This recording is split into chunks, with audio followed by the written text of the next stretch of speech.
This is a video on the MSI GS63, the 6RF Stealth Pro. So this is their thin and light gaming laptop that's equipped with the GTX 1060. But before I begin, I have to mention the fact that this video was made possible by NVIDIA. They partnered with me and sent me the laptop for review.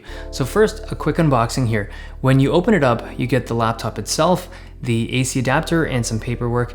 Aesthetically, it's not too different from the GS60 from last year. It's thinner and lighter, but the top surface is still aluminum. The bottom panel is also aluminum, but it has this micro suede type material. The idea is that it allows you to use the device on your lap without a metal panel getting super hot. You can access the internals by removing some screws, but the only thing you can easily swap out is the 2.5-inch hard drive. The RAM slots and the M2 drive bay are upgradable, but they're on the other side of the motherboard. You'll need to disassemble it a bit more to get access. The chassis is a magnesium lithium alloy. The exterior paneling though is aluminum. There's a bit of flex on these panels, and the same thing goes with the keyboard area, but for a laptop this thin at 17.7 millimeters, it's pretty solid. The hinge also feels pretty well made with proper tension.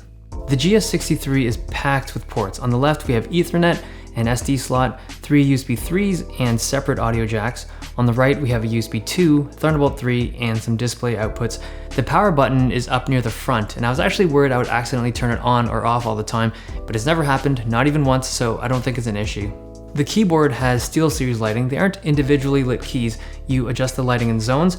It's very configurable. There's tons of colors to choose from.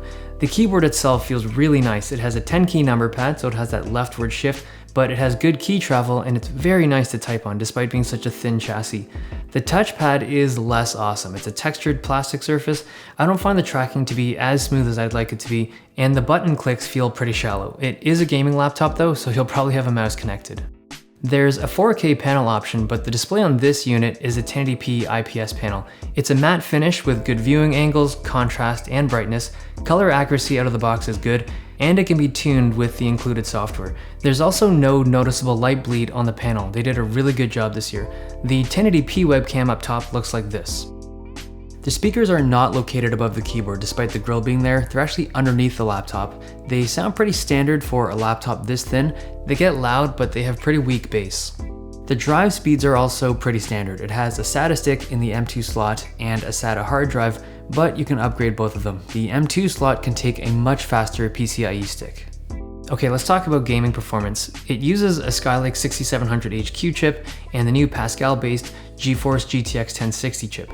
In moderately demanding games like Overwatch, I'm comfortably hitting 95 frames per second on epic settings at 1080p. Something a little heavier like Doom, we're looking at 75 frames per second.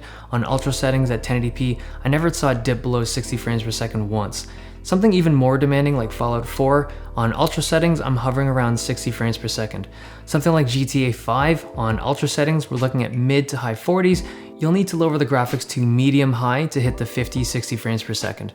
The bottom line is this: if you want to play games at 1080p, the GTX 1060 is going to give you amazing performance. It's going to run at high frame rates with beautiful visuals. Virtual reality also runs nicely on this laptop. Pascal runs VR at 3 times the speed of the previous generation, so the GTX 1060 handles VR comfortably. I played around with VR Funhouse and Subnautica. Both of them had a very smooth experience. It's crazy that I'm getting this kind of performance on a laptop this thin and this light. Video edits are also fast. This entire 4K video was edited and rendered on this laptop, and it's actually the fastest laptop I've used to edit a video. It's faster than 960M, 970M, faster than 980M. This thing pushes out crazy performance. The GS63 has 3 fans and 5 heat pipes. Fan noise on idle is quiet, and even under load it's not crazy loud, but thermally it's surprisingly well cooled and comfortable to use because the micro suede material and the location of the 3 fans keep the contact areas cool. If you want, you can use the MSI software to crank the fans to max and the temperatures will be lower. It uses a 180 watt adapter to charge a 65 watt hour battery. It takes around 2 hours to charge up from empty, and with regular use, I'm getting around 3.5–4 hours of battery life. Playing games, it's closer to an hour. Okay, recap of the MSI GS63 Stealth Pro. Starts at around $1,600 US. It's an aluminum build with pretty good build quality. It has a bright 1080p screen with good color accuracy. It has a great keyboard, but a not so great trackpad.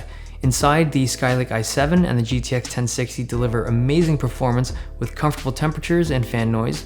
The 16 gigs of RAM and the 2 drives are upgradable, but only the 2.5-inch drive is easy to access.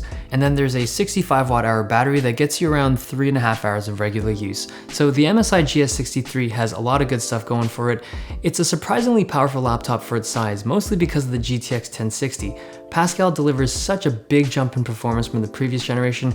It's kind of crazy. You're getting desktop gaming performance in a laptop. It's never been done before, but it's finally here. If you want more information about Pascal or about the GTX lineup, check the link in the description below. Hope you guys liked this video. Thumbs if you liked it, subs if you loved it. It's been nice.